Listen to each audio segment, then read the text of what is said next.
Assalamualaikum warahmatullahi wabarakatuh. Perkenalkan, saya Merisa Upitri Daniar, calon guru penggerak Angkatan 11 SMA Negeri 5 Padang mengampu mata pelajaran Bahasa Inggris. Berikut saya akan menampilkan video diseminasi aksi nyata modul 1.4 terkait budaya positif. Selamat menyaksikan. Salam guru penggerak, tergerak, bergerak, menggerakkan. Assalamualaikum warahmatullahi wabarakatuh. Waalaikumsalam. Yang sama-sama kita hormati wakil kurikulum kita Ibu Imelda Fatma Dewi S.Wong, serta yang sama-sama berbahagia Bapak Ibu calon guru penggerak Angkatan 11 SMA Negeri 5 Padang, dan yang sama-sama kita hormati Bapak dan Ibu yang telah hadir di sini dalam kegiatan diseminasi budaya positif oleh CGP Angkatan 11 SMA Negeri 5 Padang. Puji syukur marilah kita ucapkan kehadiran Allah Subhanahu wa Ta'ala yang telah melimpahkan rahmat dan karunia-Nya kepada kita semua, sehingga hari ini kita dapat melaksanakan kegiatan diseminasi budaya positif calon guru penggerak Angkatan 11 SMA Negeri 5 Padang, Kota Padang. Salawat serta salam tidak lupa pula kita hadiahkan kepada junjungan kita, yakni Nabi Muhammad Sallallahu Alaihi Wasallam, dengan hantaran kata Allahumma sholli ala Muhammad wa ala ali Muhammad. Baiklah, sebelum memulai kegiatan kita hari ini, marilah kita menyanyikan lagu Indonesia Raya dan Mars Guru Penggerak yang akan dipimpin oleh Ibu Geni Arini Pangestuti. Kepada Ibu Geni dipersilakan. Kepada hadirin dimohon berdiri.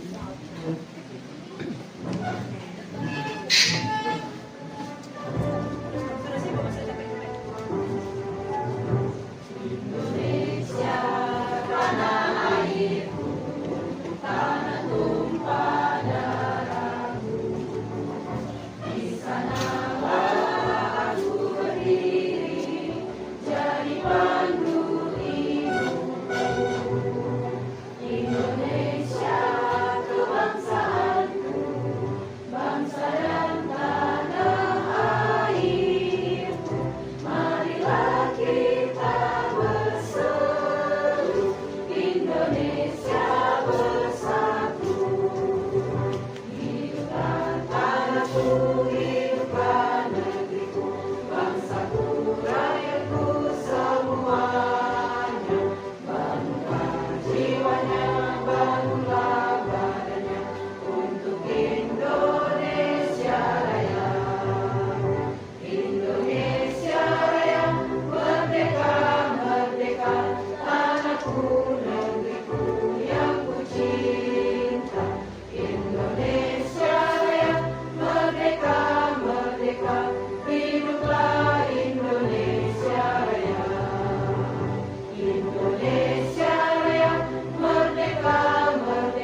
hadirin dimohon duduk kembali.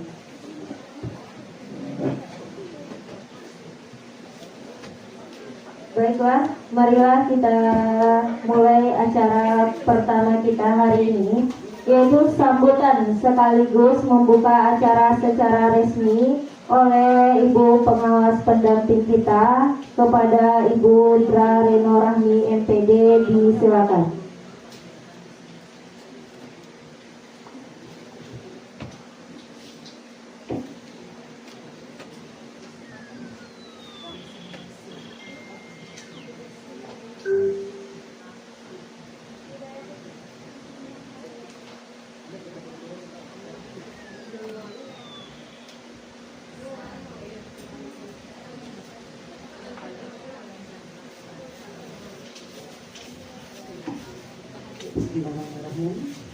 Bismillahirrahmanirrahim.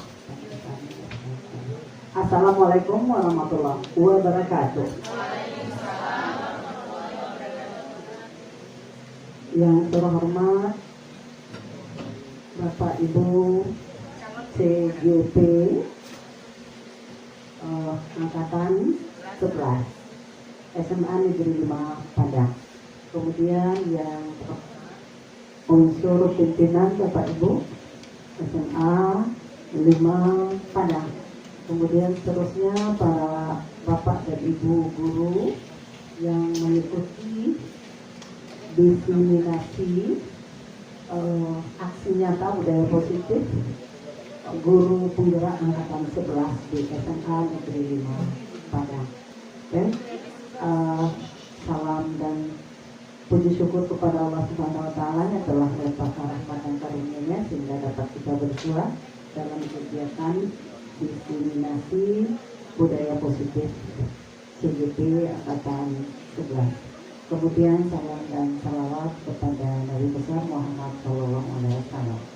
Baik, saya mengapresiasi sekali kegiatan diseminasi ini oleh CGP dengan tema adalah aksi nyata budaya positif. Ya, semoga apa yang Bapak Ibu CGP lakukan di SMA Negeri 5 ini berdampak kepada kualitas, ya, kualitas mengajar atau PBM nyata sekali dalam implementasi kurikulum merdeka ini, sehingga apa yang beliau kerjakan nanti dalam aksi nyata budaya positif ini oleh CGP angkatan ke-11 ini berdampak ya namanya positif. Kemudian ada praktek, ya, prakteknya itu baik, dan jangan menjadikan malpraktek. Jadi kalau hal ini telah dilakukan dengan suka, dengan berkolaborasi dengan sesama guru yang dipandu nanti atau arahan dari Bapak Ibu CGP akan menghasilkan kualitas, ya, mengajar kualitas yang produk mendidik akan tertuang di dalam kegiatan proses belajar mengajar di SMA Negeri 5 Padang. Ya. Dengan ini saya membuka secara resmi aksi nyata budaya positif guru penggerak angkatan 11 dengan membacakan Bismillahirrahmanirrahim.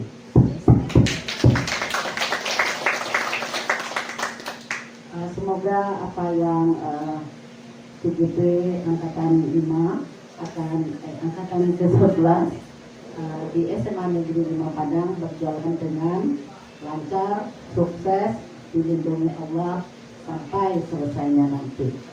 Kalau ada bantuan basah jangan masuk ke dalam padi. Kalau ada dalam penyampaian salah, mohon maaf lahir batin. Assalamualaikum warahmatullahi wabarakatuh. Terima kasih kita ucapkan kepada Ibu Dra Reno Rahmi MPD yang telah membuka kegiatan kita pada hari ini. Selanjutnya Baiklah, acara selanjutnya penampilan diseminasi budaya positif oleh Bu Merisa Upitri Daniar, calon guru penggerak angkatan 11 SMA Negeri 5 Padang. Kepada Bu Merisa disilakan.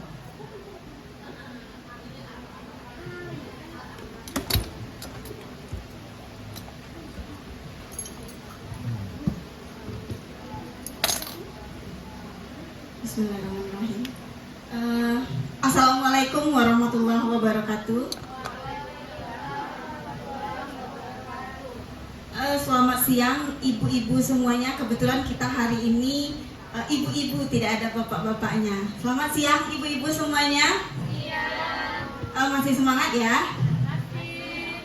Alhamdulillah masih semangat. Sebelum kita mulai, tak kenal maka tak sayang. Saya memperkenalkan diri terlebih dahulu kepada ibu-ibu semua yang ada di sini. Perkenalkan, nama saya Merisa Upitri Daniar. Saya CGP angkatan 11 SMA Negeri 5 Padang, mengampu pelajaran bahasa Inggris. Pada kesempatan sebelumnya saya mengucapkan terima kasih kepada ibu-ibu semua yang sudah menyempatkan hadir untuk kegiatan kami pada siang hari ini. Sebelum saya mulai, saya akan membagikan kertas kecil kepada ibu-ibu semuanya. Nanti ibu-ibu bisa mengisi satu saja peraturan kelas yang sudah ibu-ibu terapkan di kelas. Oke, ibu-ibu silahkan.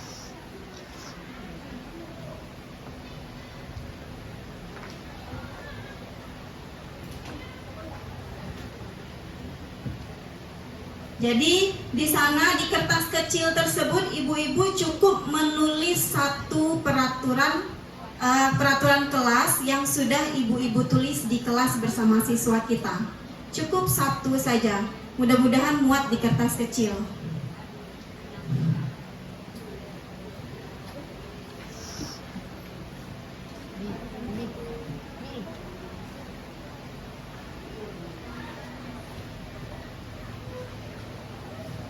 Oke, ibu sudah? Oke, mari saya lihat.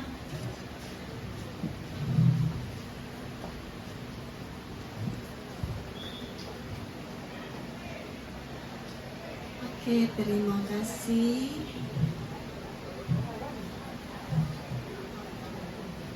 Thank you. Terima kasih. Terima kasih, Ibu.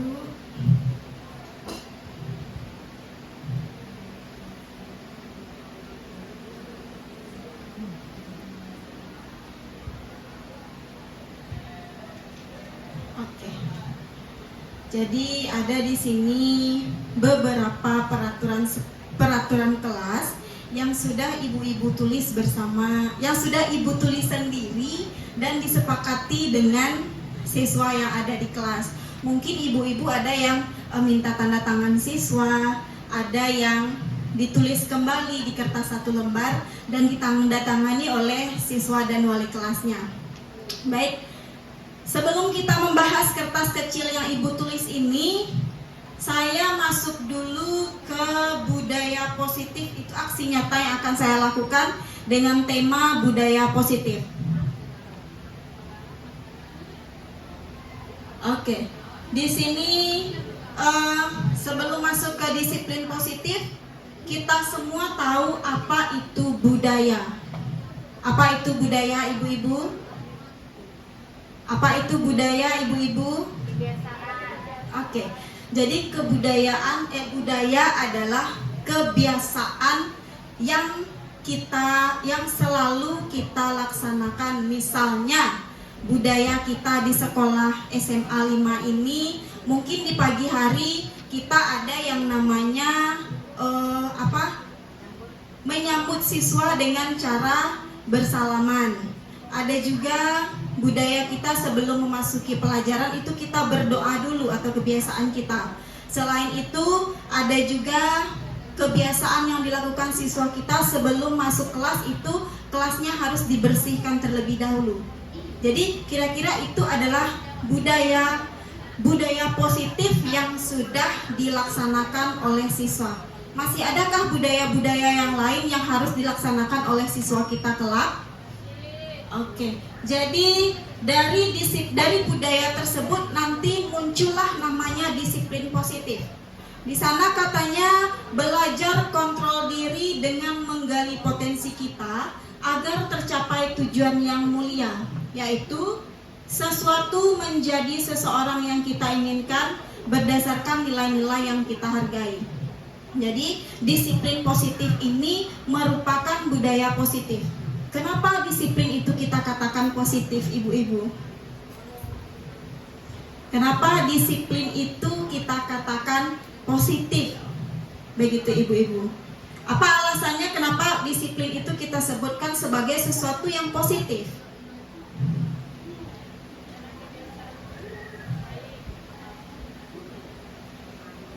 Karena memberikan dampak yang baik untuk kita semua. Jadi kata ibu kita, ibu siapa namanya? Nurifa, Bu. Rifa. Jadi kata Ibu Rifa, kenapa disiplin itu kita katakan positif? Karena dia berdampak atau berefek positif kepada kita semuanya.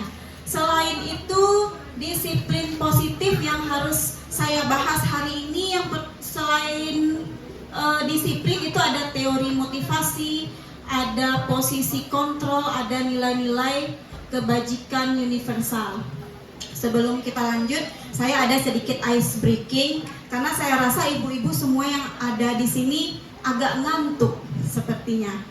Oke ibu-ibu, jadi nanti kalau saya bilang tepuk pagi cukup 1 kali tepuk saja, tepuk siang 2 kali, tepuk sore 3 kali, dan tepuk malam itu tidak ada tepuknya. Biasanya saya menerapkan ice breaking ini di kelas itu ternyata masih ada siswa yang belum konsentrasi. Coba kita cek kepada gurunya, apakah jam segini masih konsentrasi atau mungkin ada yang sudah hilang konsentrasinya. Oke, bisa kita mulai ibu-ibu? Tepuk pagi, tepuk siang, tepuk malam. Masih ada ibu yang belum konsentrasi ya. Tepuk sore, siang. Saya tidak menyebutkan itu ada tepuknya, cuma siang saja.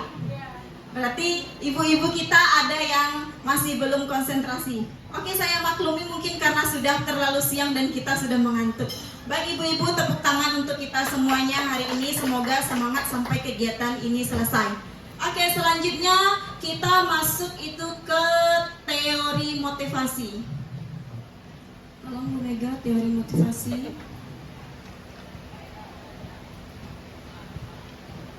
Nah, teori motivasi perilaku manusia.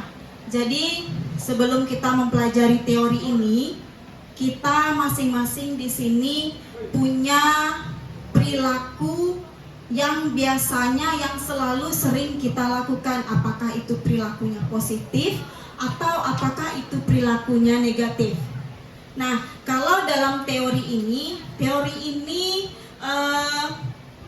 disampaikan oleh Diane Gosen. Yang pertama katanya untuk menghindari ketidaknyamanan hukuman atau apa yang akan terjadi apabila saya tidak melakukannya.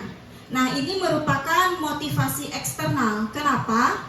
Karena di teori yang pertama ini dengan pertanyaan apa yang akan terjadi apabila saya tidak melakukannya. Berarti kita mengharapkan sesuatu dari teori motivasi yang pertama ini. Lalu yang kedua, untuk mendapatkan imbalan dari orang lain dengan pertanyaannya, apa yang akan saya dapatkan apabila saya melakukannya? Apa itu contohnya ibu-ibu? Teori motivasi yang kedua ini. Apa yang akan saya dapatkan apabila saya melakukannya? Apa biasanya yang sering kita temukan di dalam kelas kita? Apa biasanya ibu-ibu? Misalnya ibu-ibu kasih siswa kita tugas. Siapa yang paling cepat tugasnya selesai, nanti ibu kasih nilai 100 misalnya. Nah, itu merupakan salah satu contoh dari teori motivasi eksternal yang kedua. Jadi akan lebih baiknya itu kalau kita kasih tugas ke siswa kita nggak usah kasih embel-embel. Karena kalau seandainya nanti kita kasih embel-embel mereka mau, ternyata saat nanti kita tidak kasih embel-embel, itu mereka tidak mau mengerjakannya. Itu dia motivasi yang kedua. Lalu yang ketiga, untuk menghargai diri sendiri. Saya akan menjadi orang yang seperti apa apabila saya melakukannya.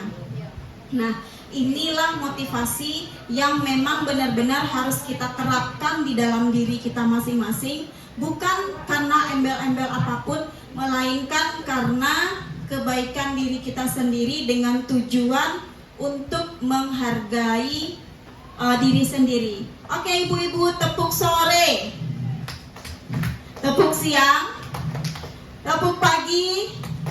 Oke, ibu-ibu, lebih dikeraskan tepuk tangannya untuk kita semua. Masih semangat ya ibu-ibu? Oke, alhamdulillah. Lanjut ke next. Oke.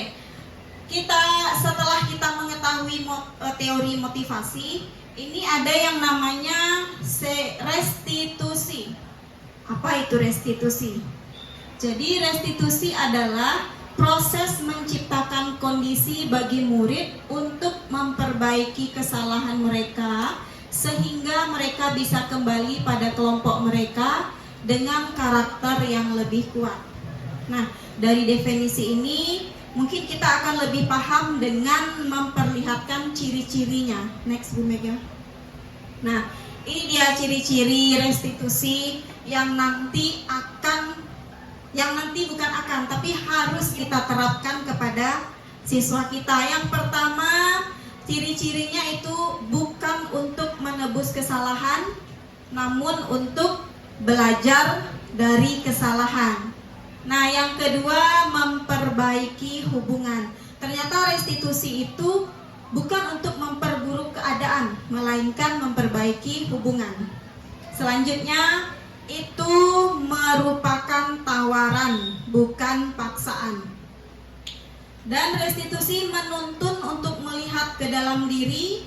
Restitusi mencari kebutuhan dasar yang mendasari tindakan.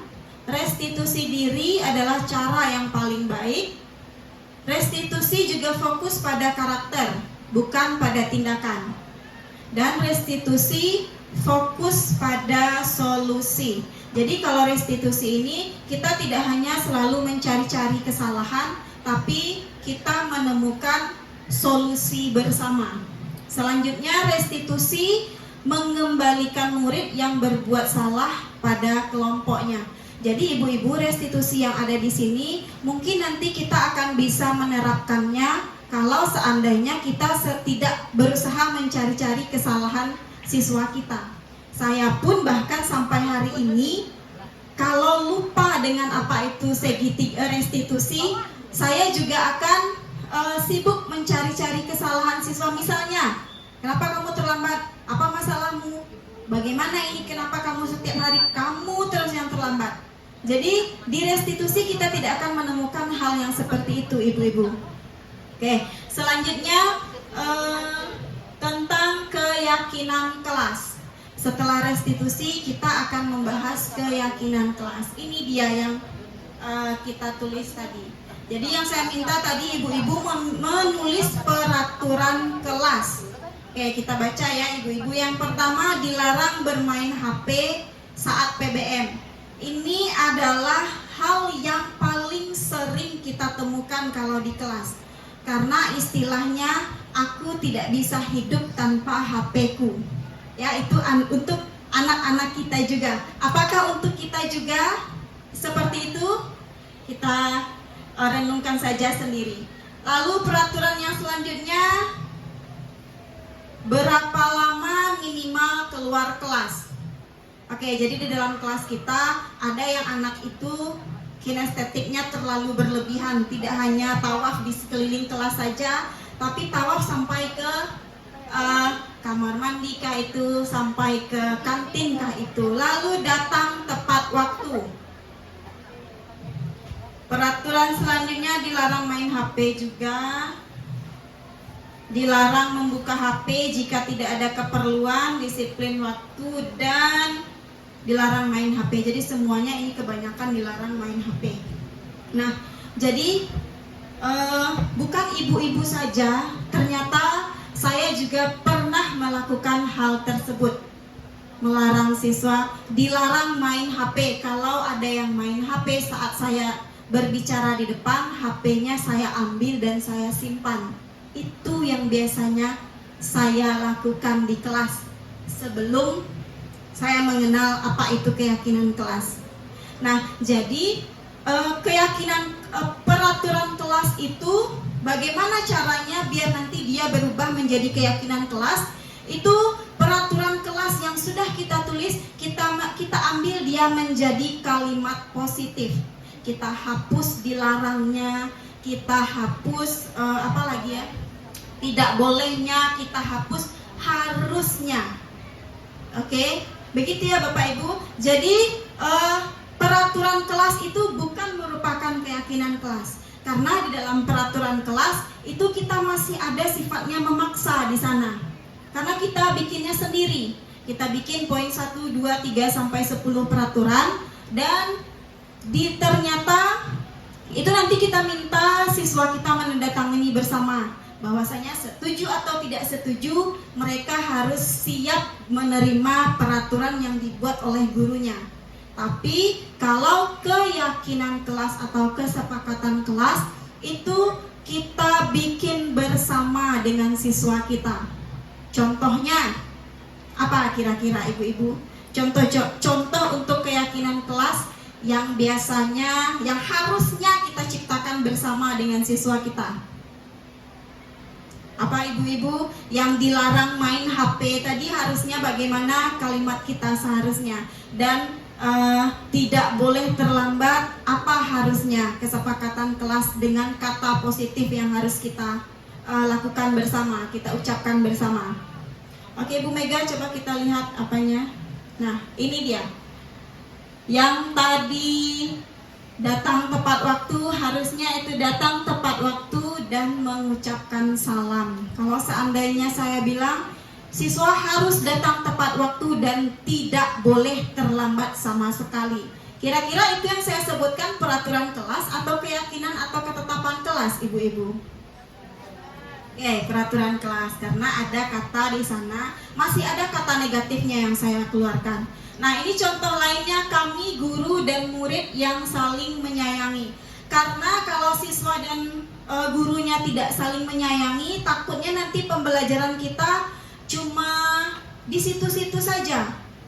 Mana tahu ada siswanya yang tidak senang dengan gurunya, atau mungkin ada gurunya juga yang tidak senang dengan siswanya. Jadi itu akan berpengaruh kepada proses pelajaran kita nantinya. Nah, selanjutnya kami murid yang semangat belajar. Itulah kesepakatan yang harus kita sepakati bersama siswa kita. Selanjutnya kami murid yang peduli dengan teman-teman. Nah, peduli dengan teman-teman di sini maksudnya apa kira-kira ibu-ibu?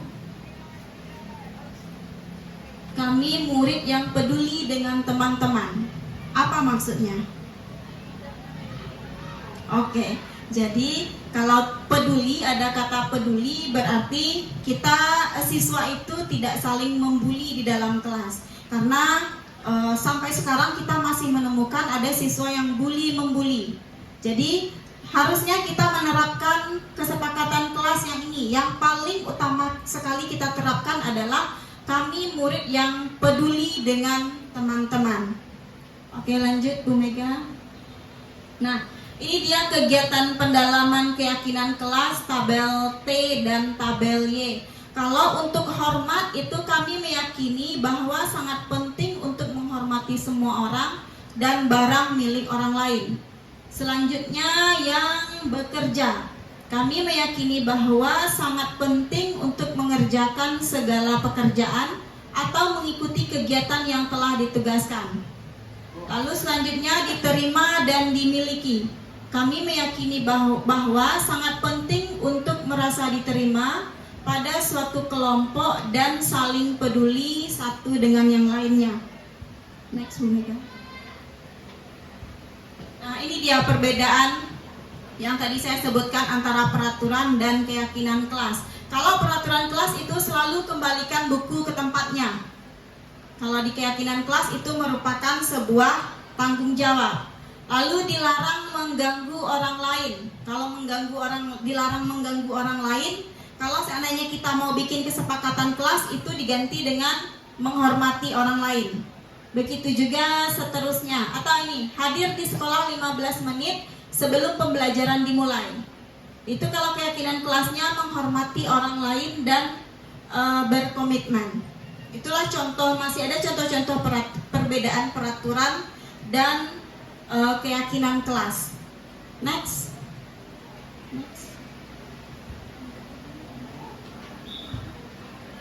Oke. Lalu kita akan melanjutkan dari keyakinan kelas ini, kita beranjak ke kebutuhan dasar manusia dan dunia berkualitas. Next. Nah, ini dia kebutuhan dasar kita sebagai manusia atau sebagai guru, atau nanti kebutuhan dasar anak kita sebagai siswa. Yang pertama itu kasih sayang dan rasa diterima.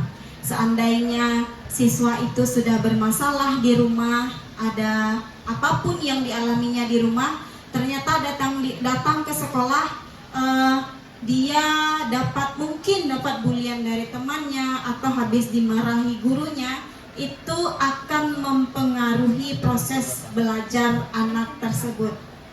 Nah, dengan hal itu kita bisa membuat siswa kita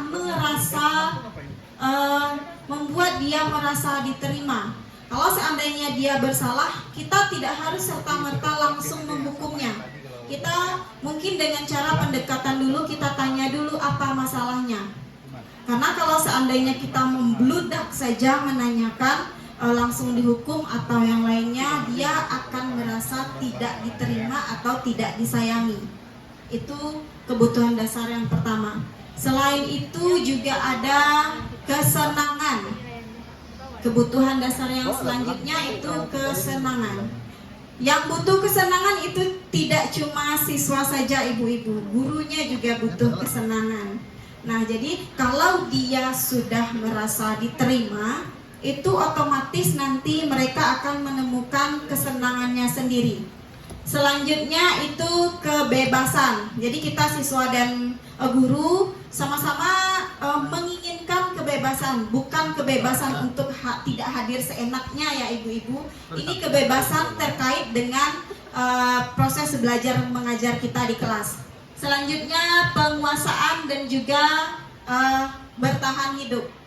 Jadi sebagai guru kita harus menerapkan 5 hal ini kepada siswa kita agar nanti terciptanya proses belajar mengajar yang berhamba atau yang menuntun atau yang berhamba kepada murid. Oke, next. Oke. Lalu setelah keyakinan kelas, setelah disiplin itu, kita punya 5 posisi kontrol kita sebagai apakah itu di dalam kelas. Oke, kita lihat yang pertama, posisi kontrol yang pertama itu adalah penghukum. Coba ibu-ibu, sampai sekarang kita masih ada atau tidak menghukum siswa? Kalau terlambat, terlambat mengerjakan tugas, kalau tidak hadir, masih ada nggak sampai sekarang kita yang menghukum?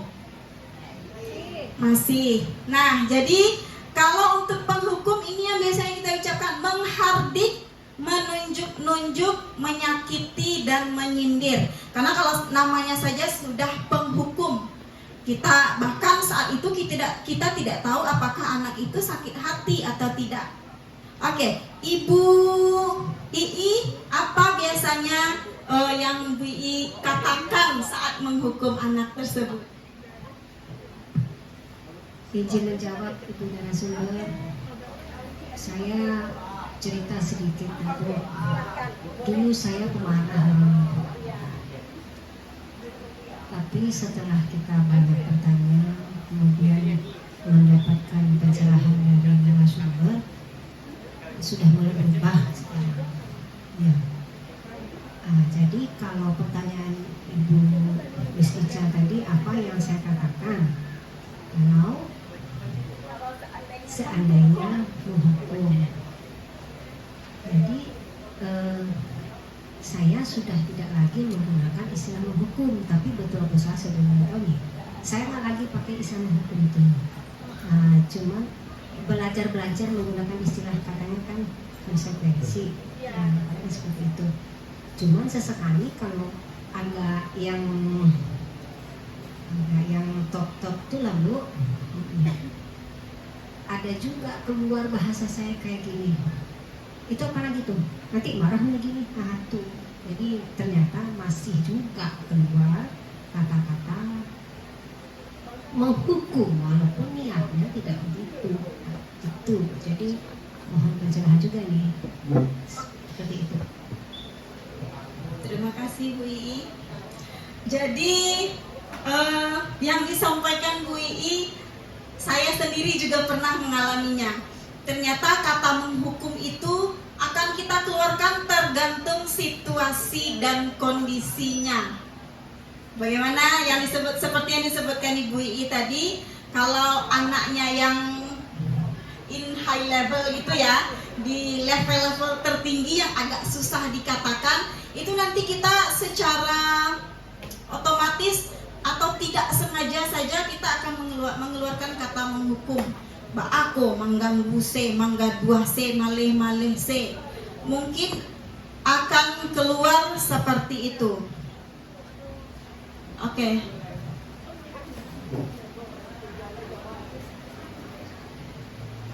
Oke. Kita lihat ke posisi kontrol yang kedua yang mungkin sering kita lakukan di kelas juga. Itu membuat orang merasa bersalah. Bagaimana contohnya? Berceramah dan mengatakan seharusnya ibu kecewa dengan sikapmu. Kenapa kamu melakukannya? Itu kalau kita sudah banyak berceramah di kelas, kalau ada satu siswa saja yang bermasalah, lalu kita berikan ceramah, itu mereka akan merasa bersalah sendiri. Oh iya ya, kenapa saya melakukannya? Itu posisi kontrol yang kedua. Lalu posisi kontrol yang ketiga adalah posisi yang sangat diminati oleh siswa. Itu guru sebagai temannya, sebagai teman dari siswa. Nah, posisi ini yang paling disenangi oleh siswa kita di sekolah. Selanjutnya ada sebagai pemantau. Di sini kita hanya menghitung dan mengukur, atau istilahnya dicaliak-caliak jawah sajo. Itu untuk pemantau. Lalu posisi yang terakhir yang harus kita terapkan sebagai guru adalah posisi kontrol sebagai manajer. Karena posisi kontrol sebagai manajer ini kita mengajukan pertanyaan-pertanyaan tanpa sedikit pun mendiskriminasi siswa. Dari posisi kontrol yang kelima ini barulah nanti akan muncul yang namanya segitiga restitusi. Next. Oke, ini dia. Dari posisi manajer kita mengenal namanya segitiga restitusi. Kalau seandainya ada siswa yang memang bermasalah, itu kita stabilkan dulu identitasnya. Kita tanya dulu, kenapa kamu melakukannya? Apa sebabnya? Agar siswa kita tidak merasa terdiskriminasi. Agar tidak terlalu, kita pun sebagai gurunya tidak harus selalu menggebu-gebu kalau seandainya ada siswa yang bermasalah. Itu yang harus kita lakukan. Yang pertama, menstabilkan identitas. Setiap orang pasti pernah melakukan kesalahan. Lalu kamu bukan satu-satunya yang pernah melakukan ini. Jadi kita berikan mungkin beberapa pertanyaan yang akan nanti bisa menstabilkan diri siswa kita tersebut. Selanjutnya setelah kita stabilkan, itu kita validasi kebutuhannya. Apa katanya yang divalidasi? Kamu tentu punya alasan mengapa melakukan itu. Selanjutnya, adakah cara yang lebih efektif untuk mendapatkan apa yang kamu butuhkan? Lalu selanjutnya menanyakan keyakinan. Menanyakan keyakinan di sini nilai-nilai apa yang telah kita sepakati? Kamu ingin menjadi orang seperti apa? Jadi untuk kita para guru, semoga dari hari ini harapan kita semua, semoga kita bisa menerapkan segitiga restitusi ini untuk siswa-siswa kita. Karena seperti kita lihat di zaman sekarang ini yang kita sebut dengan Gen Z ya ibu-ibu, itu siswa kita tidak bisa kita hanya sekedar marah-marah, ceramah-ceramah, marah-marah dari A sampai Z, itu tidak perlu kita seperti itu lagi. Cukup kita menerapkan segitiga restitusi saja untuk nanti kita akan mencarikan solusi bersama terkait masalah yang dihadapinya. Oke, selanjutnya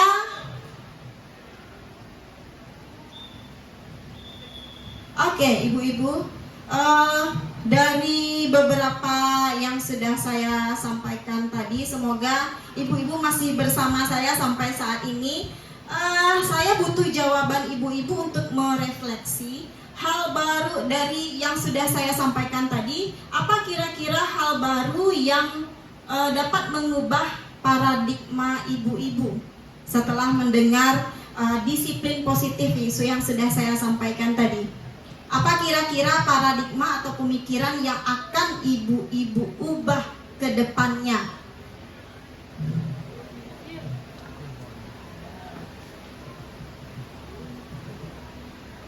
Baiklah, perkenalkan nama saya Silvani, Mapel Sejarah. Setelah saya mengikuti seminar hari ini atau diskusi hari ini, saya mendapatkan ilmu baru, yaitu yang peraturan dijadikan sebuah keyakinan kelas tadi. Yang dimana peraturan selama ini yang kita buat itu adalah peraturan kelas. Dimana peraturan kelas itu adalah sebuah aturan yang kita sepakati itu sepihak saja. Nah, dengan materi hari ini, yang ilmu baru yang saya dapatkan untuk kedepannya, saya bersama siswa harusnya membuat peraturan itu bersama, sama-sama diterima dan sama-sama diterima dan sama-sama senang membuat peraturan tersebut. Terima kasih.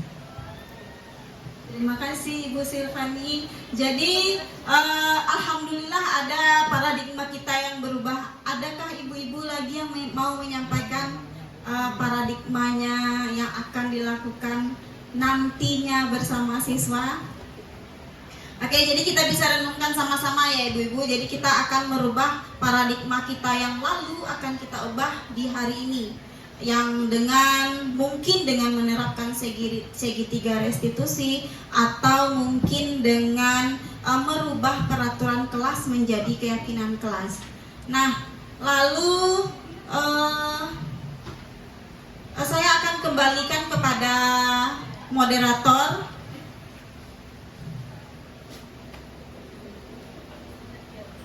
Oke ibu-ibu, itu saja dari saya. Saya berdiri di sini bukan untuk menggurui ibu-ibu semua. Saya di sini cuma berbagi. Semoga nanti apa yang saya sampaikan bisa menjadi ilmu untuk kita semuanya. Dan juga bisa apa yang saya sampaikan tadi bisa sama-sama kita terapkan di kelas kita hendaknya. Nobody's perfect ibu-ibu. Terima kasih atas perhatiannya, terima kasih atas waktunya. Assalamualaikum warahmatullahi wabarakatuh.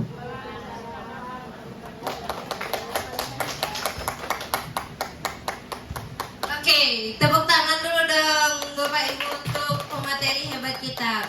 Oke, Untuk sekarang kita masuk ke sesi pertanyaan dari pemaparan materi kita tadi, Bu Merisa tadi. Apakah Bapak Ibu ada yang mau bertanya? Jika ada yang mau bertanya, silakan angkat tangannya. Oh, Bu Ii, oke.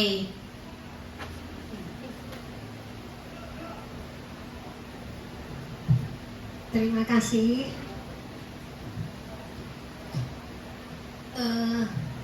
Saya mau bertanya tentang membuat kesepakatan atau keyakinan kelas. Begini Bu Miss Ica, saya pernah mencoba bersama siswa membuat ini. Jadi saya coba waktu itu strateginya, saya bagi kertas. Coba Ananda, maunya kamu gimana? Banyak, berarti 36 siswa, 36 tuh, kemudian tulis depan. Berarti, ya. Bermacam berarti yang ditulis sama mereka. Dan kebanyakan memang seperti yang Miss Ica bilang, kalimatnya kalimat negatif. Apakah benar yang sudah saya lakukan ini? Satu, saya coba pancing dulu seperti tadi. Nah, kemudian saya bawa, kita pilih mana yang kita sepakati. Tuh, kemudian terpilihlah beberapa poin dari 36 tadi. Nah, tapi masih bahasanya tentu masih peraturan, nah, kan begitu kan? Ya, dan itu pun masih ada yang negatif. Kemudian saya kirim mereka untuk, karena saya tahunya gini aja, kalau ini kan masih negatif nih gitu. Nah, saya kirim mereka ke positif, apakah menurut keyakinan kelas atau apa begitu gitu. Kayaknya belum berhasil. Nah, kayaknya pokoknya belum berhasil lah, walaupun arah ke sana sudah ada. Jadi maksud saya apa yang terbaik langkah yang kita lakukan gitu ya, supaya memang kita dapatkan keyakinan kelas ini. Terima kasih. Oke, terima kasih Bu Ii. Pertanyaannya bagus sekali, yang sesuai dengan keyakinan kelas. Nah, jadi Bu Ii sudah pernah melakukan mendiskusikan bersama dengan siswa. Sudah, jadi 36 siswa itu juga menemukan 36 kesepakatan atau peraturan. Iya, ada yang mirip. Kira-kira kalau kita beda-bedakan, mungkin ada 20 peraturan kelas yang kita temukan. Nah, ternyata masih ada yang negatif. Bagaimana caranya memaksimalkannya ya Bu Ii? Nah, jadi cara memaksimalkannya, sementara kita sedang mendiskusikannya bersama dengan siswa kita. Ada yang menulis peraturan, ada yang mungkin bahkan sudah menulis itu ketetapan kelas. Cuma saat itu kita belum tahu apakah itu peraturan atau ketetapan. Nah, caranya yang masih kata-kata yang ada dilarang, tidak boleh, tidak ini, tidak itu nanti kita ulang lagi bersama. Kita minimalisir kembali yang banyak itu, yang kira-kira siswa kita mampu melakukannya nanti. Iya, kita sortir lagi, mungkin dari yang 20 itu nanti menjadi 10 saja. Tapi itu siswa mampu melaksanakannya bersama. Jangan nanti kita sudah punya kesepakatan 20, ternyata masih ada mungkin beberapa siswa kita yang belum mampu melaksanakannya. Makanya di situ tadi kita masukkan dengan kebutuhan dasar manusia. Makanya ada di sana. Nah, jadi Bu Ii sortir kembali yang misalnya 20 lalu menjadi 10. Oh, ternyata yang 10 ini masih ada siswa yang belum mampu melaksanakannya. Kita sortir lagi mungkin menjadi 5 saja. Nah, ternyata sudah dapat 5 kesepakatan kelas. Oh, 5 peraturan kelas. Bagaimana nanti kita akan mengubahnya menjadi kesepakatan kelas? Kita hilangkan kata dilarangnya, kita hilangkan kata harusnya. Bagaimana caranya kita memberikan kata positif dengan tujuan di dalamnya tidak ada yang namanya paksaan. Nah, kalau semuanya sudah sama-sama enak, sudah sama-sama senang, sudah bisa semuanya menjalani, cukup 5 itu saja mungkin yang akan kita laksanakan di kelas. Begitu Bu Ii. Oke, moderator. Oke, terima kasih untuk pertanyaan dan jawaban dari Bu Merisa. Untuk sesi ini kita cukupkan. Terima kasih untuk materi terbaiknya Bu Merisa Upitri. Mari kita kasih applause untuk Bu Merisa.